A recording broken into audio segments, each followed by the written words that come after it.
Yeah, that way, like if people could not make it, I think that again, this is like a very exciting presentation, and it's part of a series. I don't know if I think that Joaquin, when he was sending the invitation, he said that. So there will be like other mentoring, and the mentoring is for PhD students and also like assistant professors or even associate professors, right?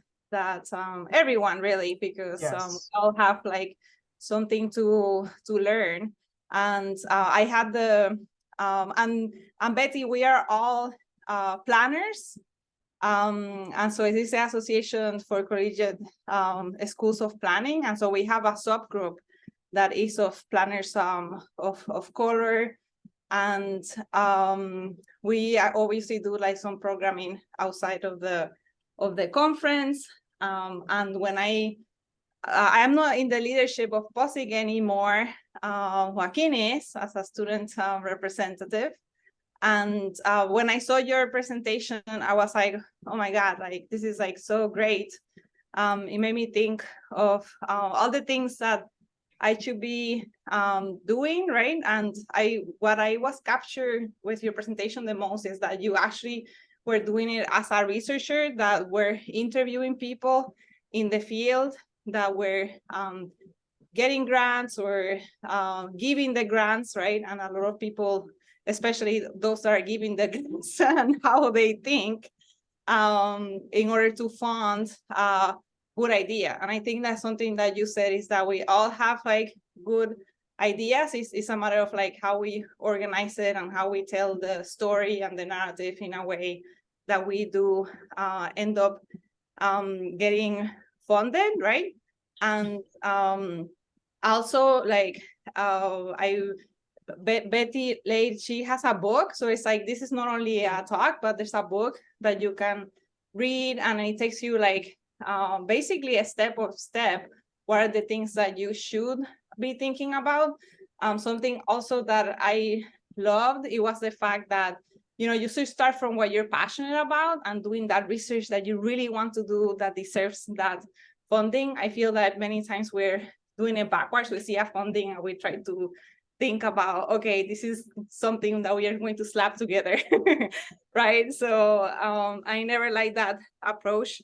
And Betty also has like a newsletter that keeps you updated. You could do that a little bit later, maybe if you give her the email. I'm sure that she will share all of this, but the point is that she's a great resource, and I'm very excited to hear what she has to say about all the things that she has learned, obviously, from the field, doing the research, but also getting grants herself, and also hosting these kinds of talks with other people. So again, thank you so much, Betty, for being with us. Thank you so much, Dr. Garcia, and thank you all for joining today on a Friday. I know that you are dedicated people, because not too many people will show up for Friday talks. I'm so excited to get to speak with you.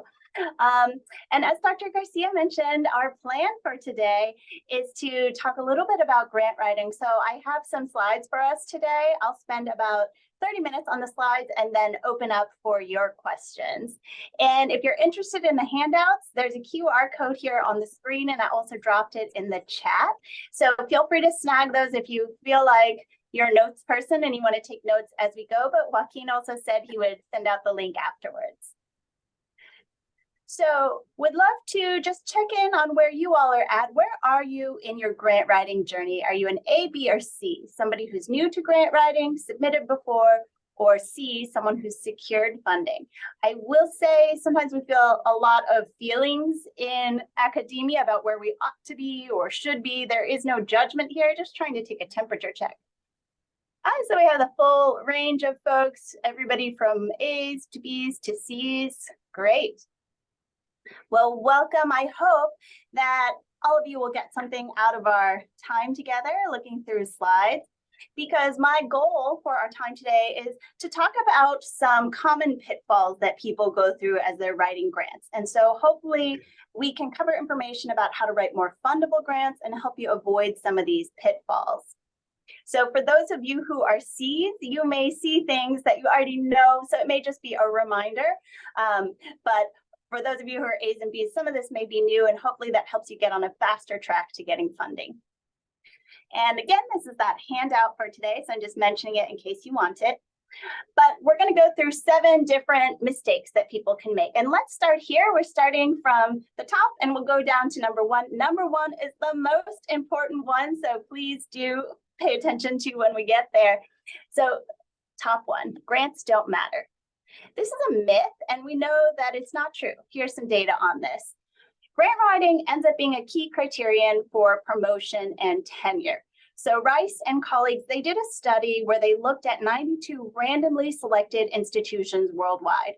Among those institutions, 67% explicitly listed grant writing as something you needed to get promoted or to get tenure.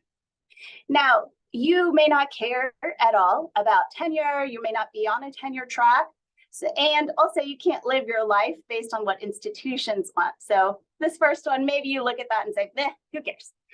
But check out this next study. Hayes and colleagues, they surveyed 4,700 researchers worldwide. 36% of those researchers said that grant writing was a critical factor in helping them shape their careers. And finally, we know that grants get attention. I talked to an assistant professor. So as Dr. Garcia mentioned, I wrote a book on grant writing. And as part of this work, I interviewed 100 people. And I asked them, what was it that is important to know about grant writing? What would they recommend to others? And one person said to me, you know, everybody kept telling me, grants don't really matter. But she said that every time she did get a grant, that was what got written up for publicity. It's what got talked about at her annual reviews. That's what people shared about her. So grants really can get a lot of attention for your work. Now, I had heard some glimmerings of all of these things in my career, but I did not care at all about grant writing. I never learned how to write a grant. I went through graduate school and postdoc, never submitting a single grant. And all I cared about in life was getting a window. So this is my window on my first day in my first job as an assistant professor. And I took this picture specifically because I was so proud. I had made it. I had gotten my window. I was getting to do research and I was getting to teach all the things I cared about in the world. And I didn't have to bother with grants. Now, I know now that I never bothered with grants because I held a lot of limiting beliefs about grants. I really believe that grants were a waste of time. I didn't need the money. I'm a psychologist. I can run studies on no budget, on a slim budget. We've all made it really far with very little money, as you all know, for the graduate students who are on this call. And I also really believe deep down that nobody would fund me. I wasn't at a big enough institution. I didn't have enough publications. I hadn't won enough awards, more and more and more things, all ideas that I would never be able to do this skill. So I never bothered to try. I also thought, you know, I know how to write papers, so why would I spend my time writing a grant when the chances are so low? That seemed like a bad use of my time. But unfortunately, 2 weeks into that first job with the window, I sat down with a senior administrator and they told me, listen, if you want to get promoted, you're going to have to get a federal grant, which was so scary to me because as all of us know who are on this call, what they were really telling me is that I would get fired if I couldn't figure out how to get a federal grant. And I felt even more scared because I actually didn't know what they meant when they said a federal grant. I didn't know what that word federal was supposed to mean. Was that different from some other kind of grant? I had no idea. And I also didn't feel like I could ask because it seemed like this was something I should have learned by now. So I had a lot of feelings of being scared, feeling ashamed, and feeling overwhelmed. And I really spent 2 years just being totally stuck, not knowing where to look for information, how to get started, what grant should I apply to. I had no idea. I didn't submit a single grant until I found mentors who helped me figure out where to focus and help me learn the skill of grant writing. So fast forward, that first grant that I wrote, it was an NSF grant. It brought in over $360,000. So just learning these skills helped me secure that first grant. And when I got the notice that I was going to get this grant, I called my mentor and I said, you know what this means? This means tenure. I knew immediately that's exactly what this grant meant for me. But what I didn't realize at the time, and I learned quickly, is that those skills I learned writing that first grant were exactly the skills I needed to be able to write other grants. It wasn't specifically NSF grants that mattered. I was learning universal grant writing skills. And I was able to use those same skills to get funding from NIH, the national academies, and more. And grant writing really changed the game for me so much that I really wanted to make sure that everybody had access to these skills. And that's why I wrote my book, The Grant Writing Guide, which Princeton published in January. But more than anything, what I've learned about grant writing is that grant writing is about the joy of doing work you care about. It is because of grant writing that I choose to focus on the ideas that I know matter. I get to work with collaborators that I love, that I admire, that inspire me, that make the work better. I get to train phenomenal students and watch them launch into their careers. But there are other benefits to grant writing that you may not know about. So here are just some examples from people that I spoke with during my interviews. One scholar talked about how grant writing was what allowed her to finally be with her husband. We all know how many sacrifices we make during graduate school. So many of you are calling in from not the location where you train, because summer is maybe the only chance you get to go to these other places. But this scholar that I was talking to, she had to live in a different state from her husband. But once she got a grant, she was able to say, hey, I'm funding myself. I'm going to work from the location where my husband is. Another person said to me that grant writing is what allowed him to date. And I thought that was just such an interesting and unusual response. So I said, can you tell me more about that? Because I'm a psychologist. And he said, yeah. So when I got my first grant, it finally allowed me to take all these cares off the table. So until his first grant, he was picking up extra courses to teach. He was worried about how he would cover his health insurance. And that grant, this first grant, took all those cares off the table. He was able to cover his health insurance. He didn't have to pick up extra classes to fund his time. So he finally had time to date, is what he said. But over and over, all the people that I talked to said to me so many times that grant writing is what allows them to stay at the cutting edge of their fields. It's what allows them to explore amazing ideas and get support for those ideas. So, would love to ask you all in the chat, what could a grant do for your career? Give you a moment to think.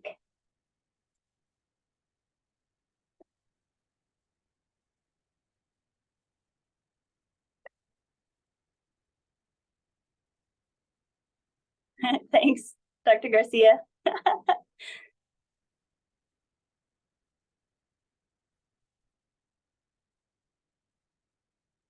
Yes, buying out of classes, absolutely. Increase relational research. Dr. Garcia, I'm so glad you're bringing up this issue of summer salary. Many people don't know that. I was just interviewing someone recently who brought this up. So you can basically get an extra bump, a significant bump in your salary with grants. You cover the 3 months of your summer if you're on a 9-month contract. Great. Let's keep moving on. So number 6. Oh, and sorry, I'll pause for a second. Yes, international work, absolutely being able to travel or spend time on the work. Yes, and taking off unrelated tasks from your workflow, so important. All right, so here's number 6. There's a myth. People often come to grant writing believing that funders are looking for great ideas. I hate to break it to you, funders don't care about great ideas. Here's what funders care about. They care about great ideas that further their mission. You have to pay really close attention to the mission of a funder and figure out where your fit is with that funder. That's part of the research you do in grant writing that will help you write a more fundable grant. And let me give you 2 examples of why this is really important and a good use of your time. If you have a poor match with a funder, you can be wasting your time. On the one hand, for example, you can develop ideas you don't care about. So for example, I interviewed someone who was in this excellent training program that trained everybody in how to write RO3 grants, which are a type of small grant at the National Institutes of Health that usually focus on secondary data analysis. But what she said to me is, well, I don't do secondary data analysis in my work. So she said she spent several months trying to develop this idea, and it just didn't fit what she wanted to do or how she thought about her work. So she wasted a lot of time. She ended up having to scrap that grant entirely. But the good news is she switched to an idea she cared about. She targeted an RO1 grant, which, if you're not familiar with that, that's a much larger grant at the National Institutes of Health, and she was recently awarded it. So this can be a great use of your time to pay attention to what it is you care about and also what's a good fit with a funder. And the second reason why a poor match is really bad for you is that you're unlikely to be funded. You can write a great idea that reviewers love, it gets great scores, but if it doesn't fit the funder's priorities, you won't get funded sometimes. This happens. If you're not firmly in their priorities, they're going to choose someone else over your grant, even if you get great scores. Okay, so how do you find a good fit? I have some exercises for you that I link out here, and they're linked in the handout. But I recommend that you do something called figure out who your usual suspects are. And what I mean by that is, who are the people that are likely to love your work and who are likely to want to support you? So you can do this in a few ways. You can search up the chain. So look at people you really admire who are 1 year, 3 years, 5 years, 10 years ahead of you. Who is funding their work? Whoever's funding their work is probably a good fit for you, because if the funders like that person and you also know you like that person and that person's work, you've already sort of fast-tracked that fit. You both like similar ideas, similar types of work, so you're homing in on a good fit for you.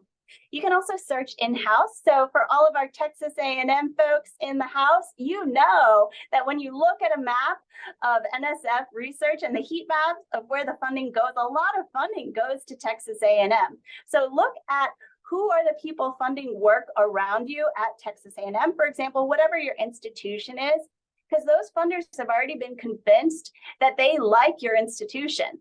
Because one of the tasks in grant writing is convincing a funder that you're in a supportive environment. Well, somebody's already made that case, and you can even refer to that data for the funder and say, look, in the past year, you funded this many people at our institution. This is a great place to do research. You already agree with that. So you can also look at funders. If you know which funders you want to target, for example, you can look at them and see what are they putting out as calls for research. That can be a good way to kind of find that fit. You can also look within. So you're all in POSIG, and I think you're part of a bigger umbrella. So, you know, what kinds of small grants do they have? Who's funding other people in your organization?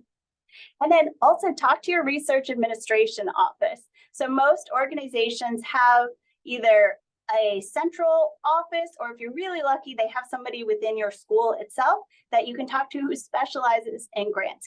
Don't do grant writing alone. A lot of people think when they get started that grant writing is a solitary act, but grant writing, as you have heard, is really about a cultural fit. So you want to build your social capital, find lots of people like the people in your research office who understand this landscape and can help to start network you in. So I know I'm going through that super fast, but if you click on that link, there's a longer post on these ideas. All right, so keep moving on. Number 5, a common myth is this idea that a good idea doesn't take work. This isn't true. And if you go to this page here, I've linked you out to lots of examples of grants that are openly available, so you can see what a good grant looks like. Because a lot of times, if you're newer to grant writing, you may not have seen a lot of successful grants. I know that was true for me, but it's really hard to learn a new skill if you haven't seen it in action. So you want to see lots of good examples out there. And when you read grants, remember that if you're feeling like your work isn't as good yet, you're right. It's not as good yet. But that's because the grants that people get funded, that is their very best possible work that they spend a lot of time on. So don't get discouraged if you're feeling like your work isn't as good yet. It's not supposed to be. It will be if you keep working at it. But when you're reading grants, you want to look at and understand, well, how are people thinking about the length of a grant, the size, how are they making the case for the fit of their grant? All of those pieces can help you write a better grant. And on this idea of a good idea not taking work, a lot of times I see people get discouraged when they get started because they come up with a great idea and they say, hey, here's my great idea, but somebody else already came up with it. And it's easy to give up at that point because you feel like, it's already been done. There's nothing new under the sun. That's what this sun is for.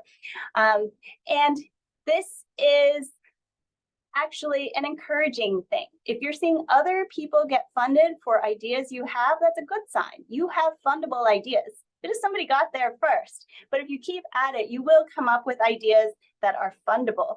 And one way to think about this is to think about, is there a way to extend or deepen your idea to make it a winning idea? So is there a combination of your ideas that will be fundable? So let me give you some examples of this because it makes it easier to understand. So I have a colleague who works on Safe Care. Safe Care is a proven program that prevents child abuse. There's tons of research on Safe Care. We know it works. So proposing a grant on Safe Care is not exciting, it's not innovative, it's not new. But what my colleague did is she said, well, what if we took Safe Care and combined it with a smoking cessation program? So we know that here's a population at risk, but it often intersects with smoking. So can we tackle both in one grant? This was a winning grant. It did get funded by NIH. So that's one example. Another example, I was talking with a colleague recently who was saying, have you ever noticed that motivation researchers always care about motivation in STEM? I was like, I'm not a motivation researcher, so I haven't noticed that, but I trust you on that. And what they were saying is, motivation researchers love thinking about motivation, but the reason they focus in on STEM is because that's a really great fit for NSF. National Science Foundation, they care a lot about STEM and STEM pathways. So combining that focus on STEM with motivation is a way that many motivation researchers get that work funded. So it's that combination of developing an idea that makes it fundable. So I say all this to say, don't give up on your ideas. A great idea takes a lot of work and it takes development. Okay, so here's number 4. Myth is that any feedback is helpful. So what I see a lot of people do when they're earlier on their grant writing journey is they hand their grant to people and they say, can you give me some feedback on it? Thanks so much for your time. It's a great first step and you're in the right direction because it's good to ask people for help. But here's the problem. Getting that kind of not critical feedback that you get from friends who aren't familiar with grant writing, that feedback usually comes back like this. Oh my gosh, I love your ideas. So great. You are so smart. You're the best. Like, you're a genius. That is so nice. You found great friends in life and hold them so close to your heart. Keep yourself surrounded by those people, but those people have wasted your time. You've also wasted their time because neither of you got much out of this interaction. You have to find critical people to read your grant. So the kinds of people who will say to you, to your face, this doesn't feel important. Your idea is only a small step forward. Your approach is all wrong.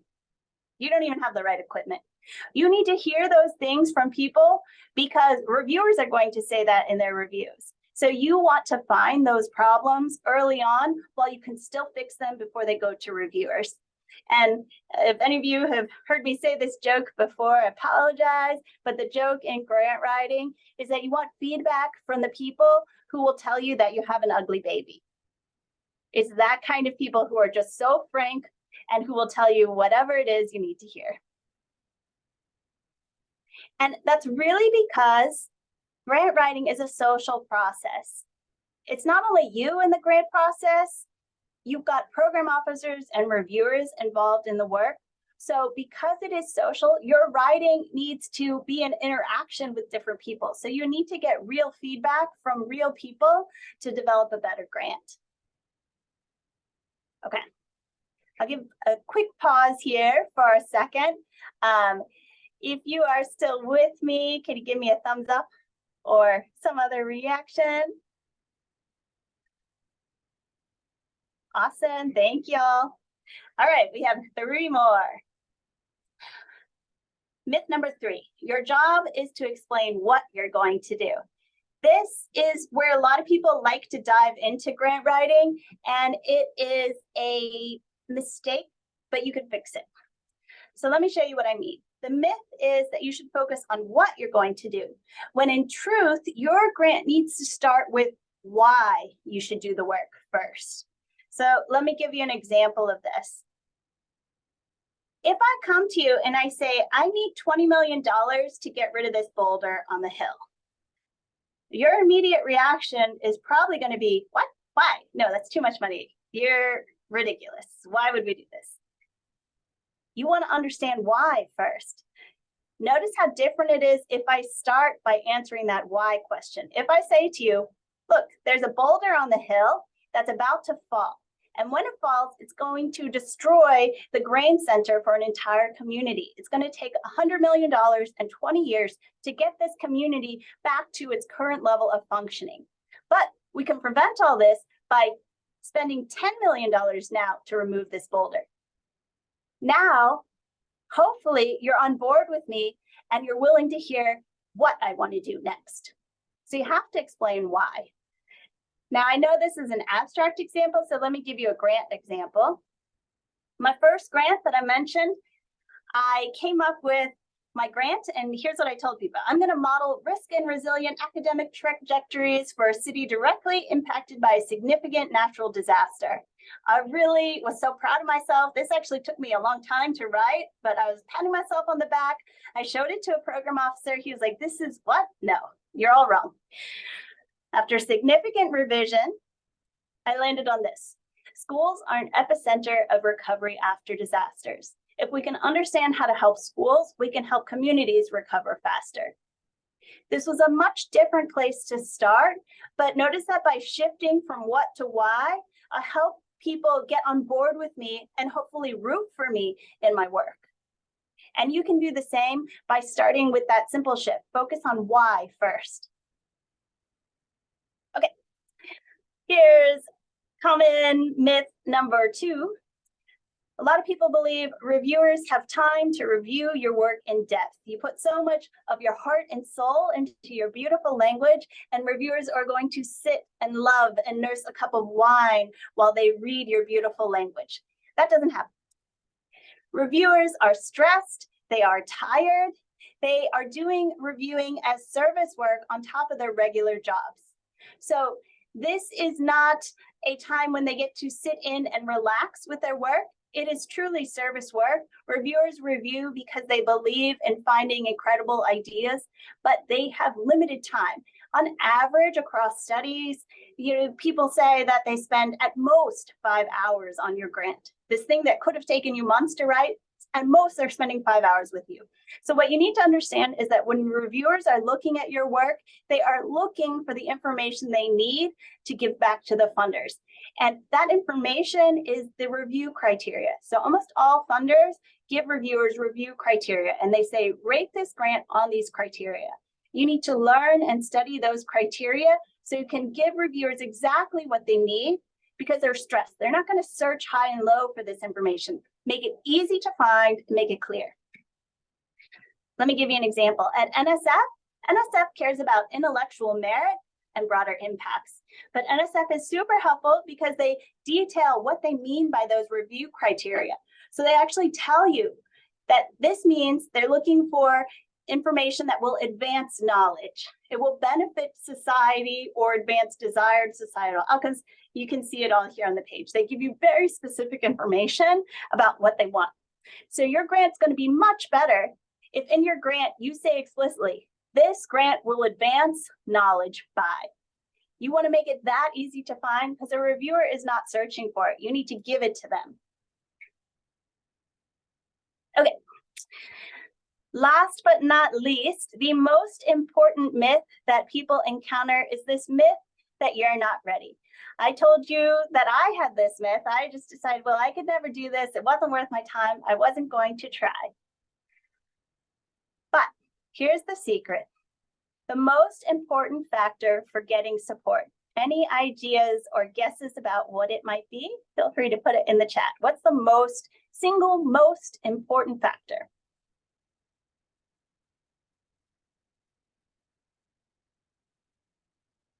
Procuring the grant. Yeah, that's true. That's true. I'm thinking even earlier. Submitting. Yeah, you have to submit. That's the secret. If you don't submit, you will never get a grant. I never got a grant as a graduate student, as a postdoc, but I should never have expected to get a grant because I never submitted a grant. If you don't submit, you're guaranteeing you won't get a grant. The only way to get funded is to submit and resubmit. On average, across funders, the average funding rate is between 10 to 20% across grants. But that means, that sounds daunting. It is daunting, but it means that you do better if you submit and you keep submitting, because that's how you learn, that's how you develop this skill. Just as one example, at the National Science Foundation, on average, people submit about 2.3 proposals for every one proposal they get funded.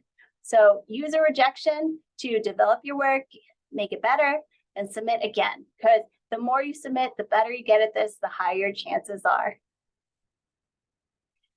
So, quick reflection point. What is keeping you from writing your next grant?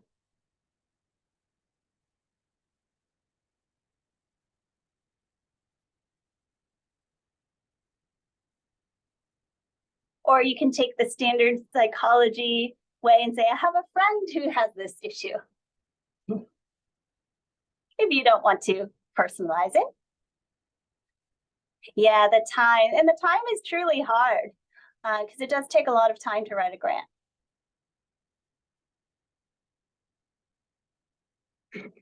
On average, as I said, I interviewed a lot of people about grant writing. A lot of people said for the sort of bigger grants, they're spending months.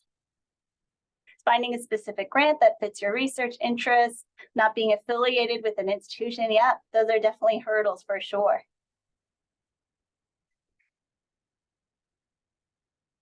So what I would like to do, though, is acknowledge that these are real barriers. But I hope you know that we need to hear and fund our best ideas.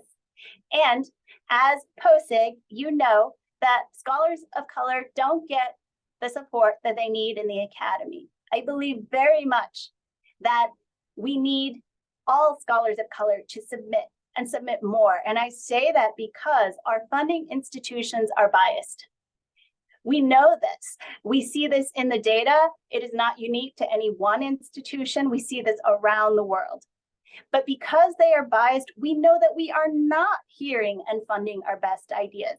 And one of the things that stops scholars of color is we're not being told to submit and we're not being told to resubmit. So let's change that today. You need to submit, and I hope that you resubmit. I acknowledge there are structural and systemic barriers that make it hard to do so. We all run out of time. This is not fair, but I also believe that it's incumbent on us too to get our ideas out in the world to make sure they are heard. Thank you all so much. That's the end of my slides, so I'll stop sharing and take your questions. Wonderful. Thank you so much. You have given us a lot of golden nuggets here. So Thank you. And with the sheet, which I will post again, I noticed that it has all these links with exercises. So that's absolutely awesome, because that's what we should be doing, especially now that it's June 2nd. So there's time before the semester starts to get the summer writing done. So we will have, and thank you so much also for the generous time of about 20 minutes of Q&A. So you can unmute yourself or just raise your hand. Go ahead, Manju has, yeah. So I have a question about the kind of project that your tips are applicable for.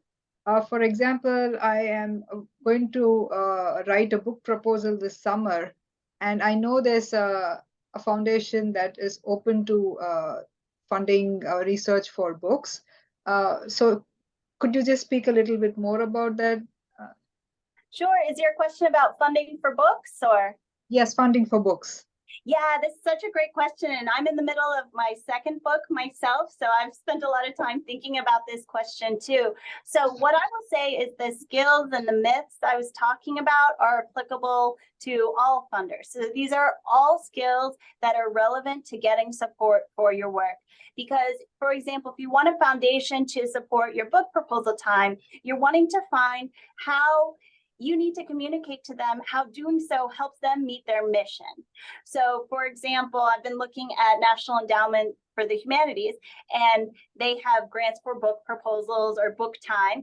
And so one of the things you want to do is study, well, what is their mission in supporting this kind of work? What do they hope that it will do? So, for example, if they are trying to support people who are early career and they really care about making sure that you can show that you will be successful in this, then you want to speak to that with evidence. So a lot of times people make the mistake of saying, well, I'm definitely going to be successful, and that they stop there. But you need to be much more specific, for example. So saying, I completed my degree in this amount of time, and during that time, I was also able to do this, this, and this. So giving really specific examples help people picture how you're fulfilling the mission and the requirements of a grant. And the other thing I would say, Manju, is look at other people who are planners who have gotten support for book proposals. You know, who's funding that work? Is it sometimes an award? So sometimes people think about grants as just being things that are called grants, but sometimes awards or fellowships can also support time or give you a level of recognition that makes it easier, for example, to then land that book deal or land that contract. So to think broadly like that and to think about that strategy around fit. Okay, thank you. Appreciate it. Yeah, it's a great question.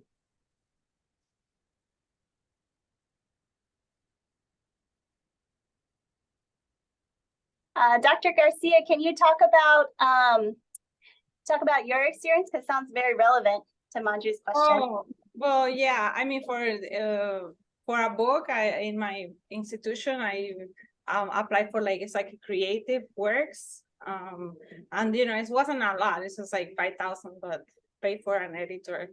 And I have applied for other ones. I will put some links in there. I haven't been successful, but I think a way to do that is also find authors, right?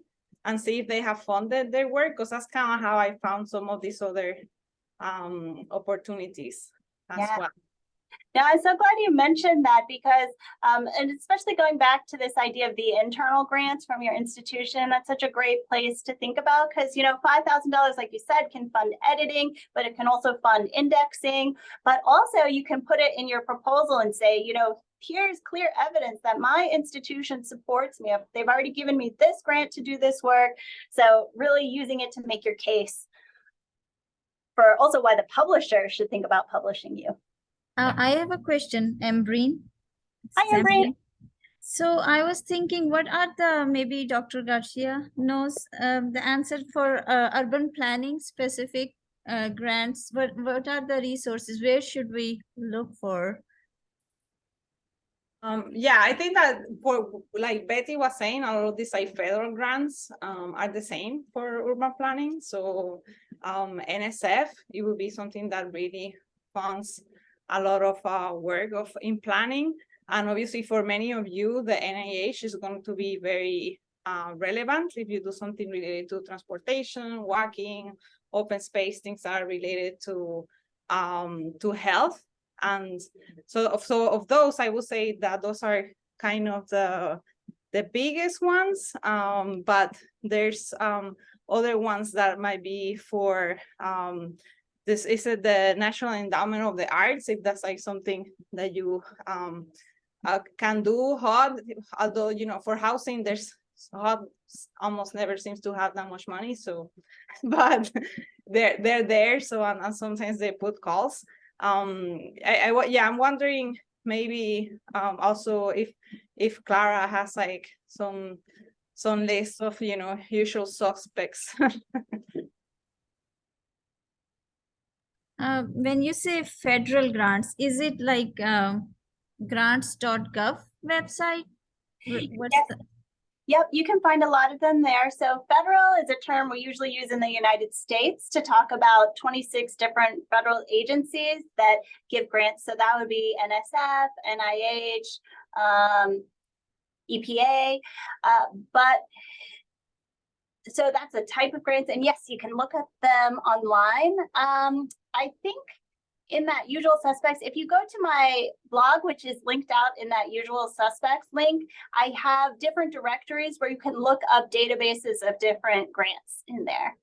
So, and the reason why I talk about usual suspects is kind of a way to fast track that fit to a funder. So sometimes, you'll talk to another planner, but who's in a bit of a different area in planning than you. So trying to focus on, well, who's really easy to tip over into loving you. So just as an example, I keep a short list of, okay, these are funders who really seem to be liking the kinds of work I do. So I've got Wellcome Trust, Burroughs, NSF, their hazards, disasters, and built environment. And I keep a short list and I try to keep tabs on them. But then I also pay attention, for example, I'm on Twitter and I look at, okay, well, who are scholars who are like me, who's funding them, and paying attention to that. And what I would say is this usual suspects idea is a lifelong thing that, as you move along in your career, you start to pick up, oh, well, probably this person, this funder is likely to love the kind of work I do, or I see that they've funded my colleague over here. So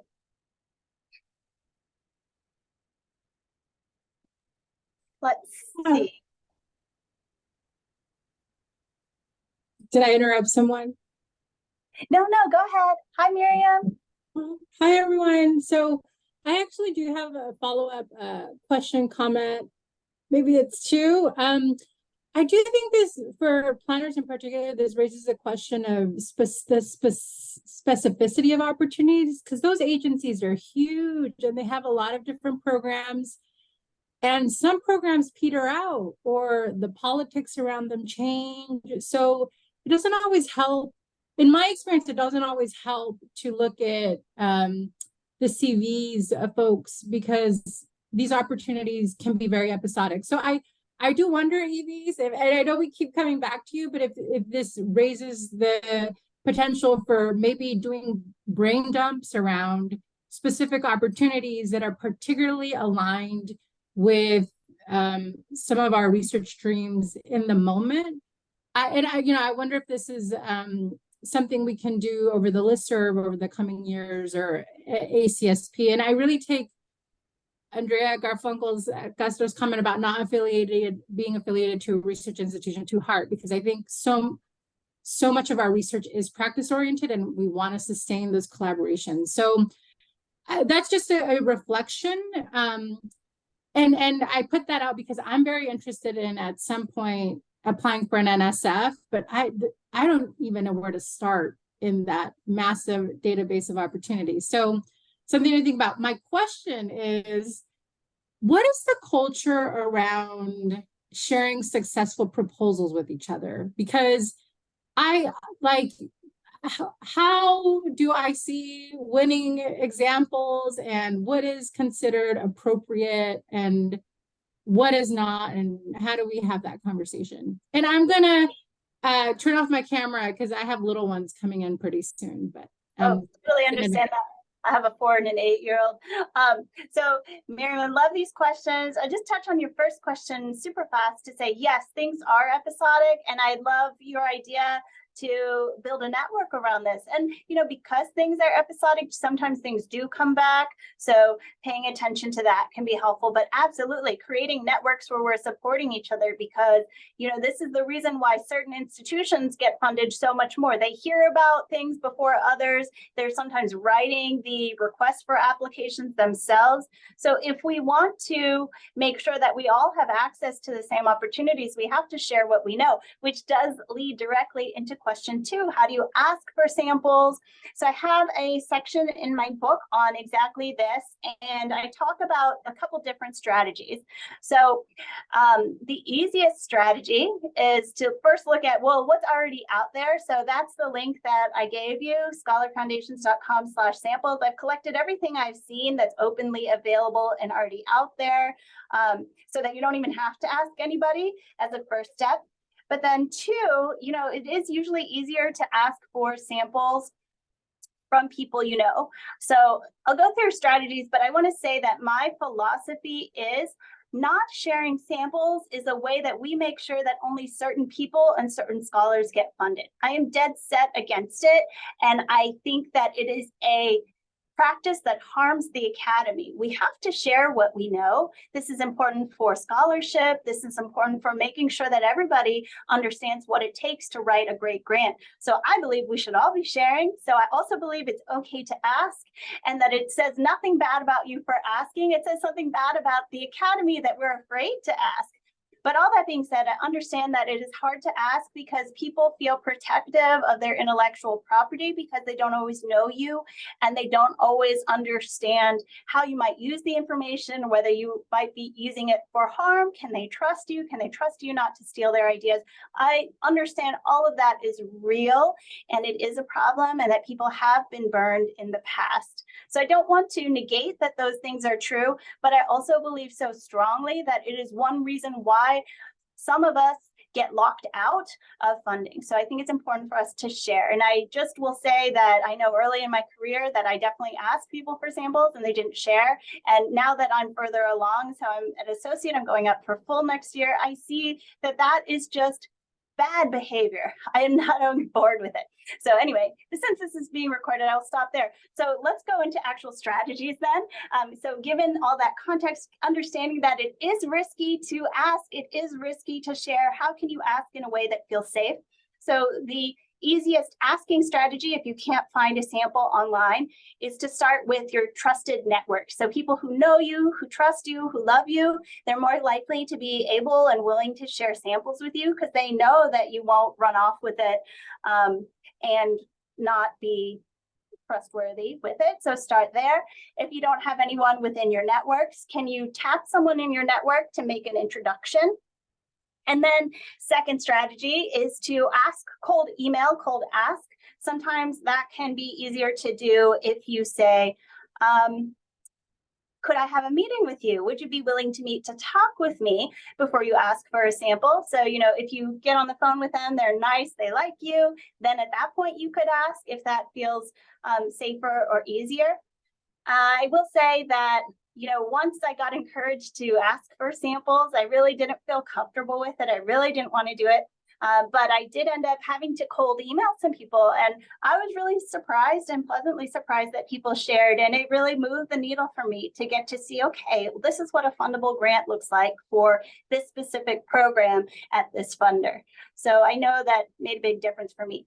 Now, the last strategy you can use that I see recommended a lot in grant writing programs is to submit a FOIA request. So Freedom of Information Act for federal grants, they are FOIAble, meaning that you can request those applications under Freedom of Information Act, and the investigator needs to submit them. This is my least favorite strategy, so I share it last because I think that as a psychologist, you have a chance to build a really healthy relationship with someone by asking them directly, would you be willing to share? And they get a chance to say to you directly, no, I don't feel comfortable sharing. And that way you understand, oh, okay, well, they might have their own reasons for not wanting to share, but you get a chance to have that more direct conversation because no matter what, a Freedom of Information Act request does come back to the investigator. So no matter what, they end up, even though they're required to give it, you end up indirectly asking. And I think it's just more productive to have a direct conversation, because here's someone whose work you really admire. They're probably someone you want on a panel one day. You want them to write recommendation letters or letters of support for you. So you can build that relationship with them by asking directly.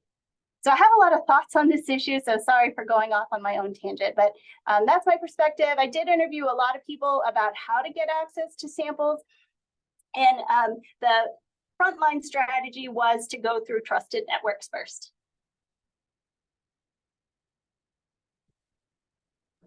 Well, to that, I wanted to ask that, you know, in the, now that I moved to Texas A&M in the Hazards Reduction and Recovery Center, they actually share in a folder, you know, like rapid grants. And to be honest, I still don't understand NSF rapid grants with the perishable data and all that, but I'm sure, you know, eventually I will get it.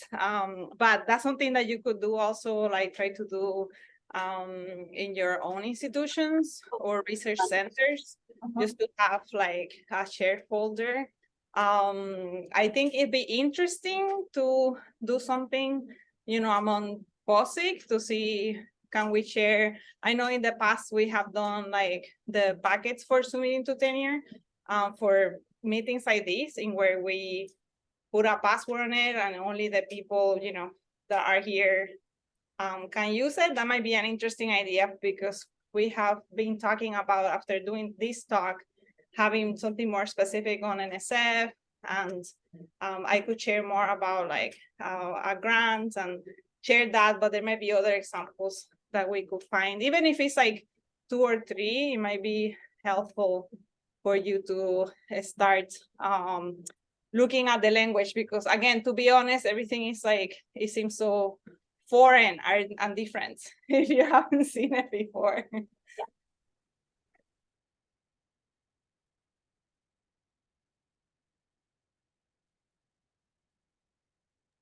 Any other questions? Yeah, we might have time for one more question or something like that, right? I think so. And while y'all are thinking, Dr. Garcia shared this, but I do have a grant writing newsletter. It's free if you're interested in joining the newsletter. I won't spam you. You can unsubscribe anytime, but it's scholarfoundations.com/newsletter if you're interested. And I try to share both technique issues and motivation issues or frameworks. Yeah, and I signed up for the newsletter, and there was like, you know, talks. Do you do talks that usually people can attend? And something that Miriam mentioned is like, you know, sometimes hearing from the program officers, like for example from NSF, right? You get a lot, because again, there's so many programs, and you have to establish relationships sometimes with these people, and you might not know who to contact and all that. But like listening to more detailed conversations like the ones that you have put together, Betty, it really helps to be able to understand better their psychology. Yeah, no, thank you for that. And yeah, I think exactly what you're saying, Dr. Garcia, that, you know, this is grant writing. The thing that people don't say enough is this is also really network building and community building. It's a cultural capital issue. And the more you can do to network out to each other too, as you all are clearly already doing, like we all go, this is so cliche, but we all go farther together. So the more that we share and the more we help each other, I really believe benefits all of us. So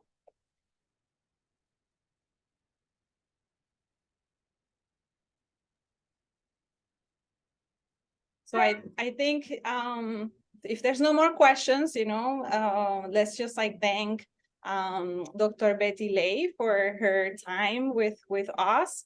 And again, just make sure that you stay connected, maybe from her newsletter, and see which other opportunities like talks like this she has in the future. And Joaquin, I don't know if you have more news about the this series. Yes, of course. Thank you, Ivis. Thank you, Betty, and thank you for everybody who attended to this wonderful session. Of course, that it's going to help us a lot to figure things out. I think those myths sometimes we don't talk about it. So I think that that was super important. We actually have a session already scheduled that is going to be the 16th of May. That is going to be about writing inclusion, writing for inclusion workshop. We also are organizing a different one about decolonizing planning. So please stay in tune. We welcome everyone from our community and very happy to have all these spaces where we can keep learning. Well, thank you so much and happy Friday. Have a good weekend. Bye. Bye, everyone. Take care.